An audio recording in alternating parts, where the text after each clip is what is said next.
On a dit tout à l'heure qu'il existe un petit rue, hein, le rue de la Ronce, qui est associé à un bassin versant qui fait 3 km². Donc c'est un petit bassin versant, hein, effectivement. En période de temps normal, l'écoulement du rue de la Ronce est faible et proportionné à sa dimension. Alors, il faut aussi tenir compte du fait qu'il y a eu des modifications anthropiques donc, de la main de l'homme. Hein, les écoulements, ils ont été captés par ces barrages, comme on l'a vu, pour alimenter le domaine de Saint-Cloud. Donc, ce qui reste dans le rue de la Ronce, c'est une portion du débit total, finalement. Donc, quand vous regardez le rue de la Ronce, à l'heure actuelle, il transite qu'une partie du débit en temps normal. Excusez-moi, où passe l'autre partie? Monsieur, vous avez exprimé, mais laissez la réponse se faire. Bon, et ce à quoi on s'intéresse pour la problématique de tenue d'un ouvrage, il faut voir que ces barrages, ils ont été construits transversalement à l'écoulement naturel. Ils contraignent les écoulements. Et non, mais il répond n'importe quoi. Non, mais on veut une réponse, monsieur. C'est pas clair. Hein. Non, mais vous ne pouvez pas le laisser parler, s'il vous plaît. Vous ne pourriez pas le laisser parler, s'il vous plaît. J'essaie de vous apporter la réponse la plus précise possible à une question qui n'est pas franchement claire non plus. Donc, je fais le bon Dieu, s'il vous plaît. Où va l'eau?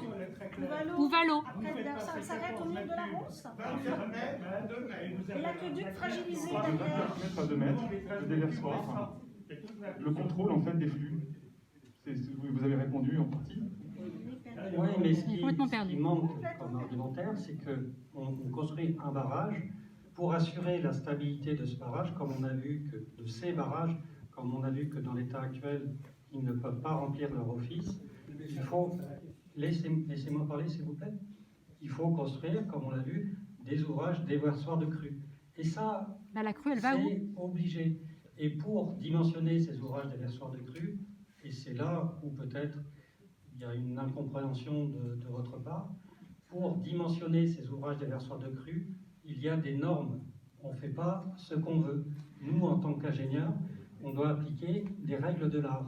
Ces règles de l'art nous disent que pour des barrages de ce type, donc de classe C, il faut dimensionner ces ouvrages déversoirs de crue sur la base d'une crue de période de retour 300 ans. Oui, mais monsieur, le problème, c'est où va l'eau? À un déversoir de l'ordre de 24 mètres. Tu ne réponds pas. J'ai participé à l'évaluation de la digue du port.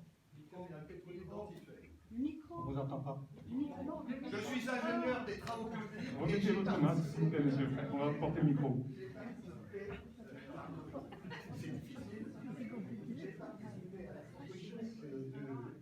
La digue du port d'Antifère qui recueille des grands volumes. Pour ces digues maritimes, bien entendu, nous prenons en compte la vague centenale. Il n'a jamais été question de prendre des vagues tricentenaires. D'ailleurs, dans la catégorie C, si mes souvenirs de cours sont bons, c'est une crue cinquantenaire qu'il faut prendre en compte. Si l'on peut parler